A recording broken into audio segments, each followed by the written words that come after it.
with the Awesome. pros and cons, I think let's get that list out to see what the pros are. If I take a step back, Cheryl, are you biased? Rent vesting versus principal place of residence? You know what? When I started, I was quite adamant that I wanted to rent vest.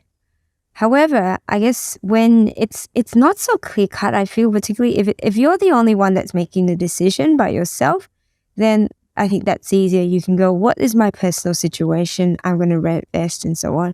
If you have a partner, however, it might be a little bit trickier because you may have a partner who is really set on having their own place. Yes. Really wants that sense of ownership. And you know what? It's like, to a certain extent, you can still make it work. I personally feel like looking back at my journey, like I wouldn't have done it differently. But I think as someone who, if I'm sharing, my experience and someone says to me, should I buy my own property or rent vest to begin with?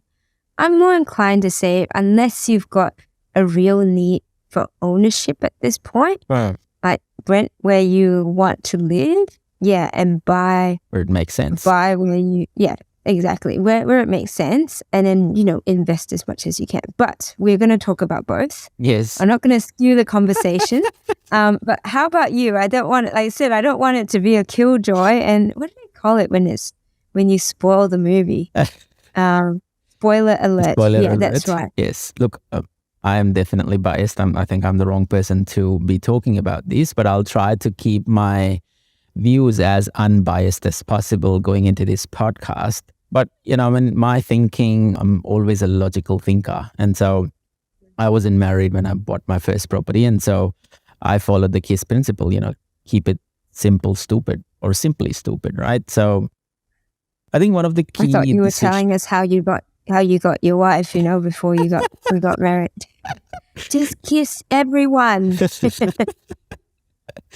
Well, that's another way to look at it. It's a different KISS principle. But I think it's interesting. I saw my friends, buying properties because it was a cultural norm to buy your own place to live in and, be the shine of the society. So I was one of those, should I call ugly duckling or the black sheep in the cultural norms where, I decided to buy a property and to rent it out. And so I think there are certain things that I did right, but there are certain things that I did completely wrong, right? I started off in Melbourne, for example, and rents in Melbourne are dirt cheap. And, this is me going back almost, 20 years now?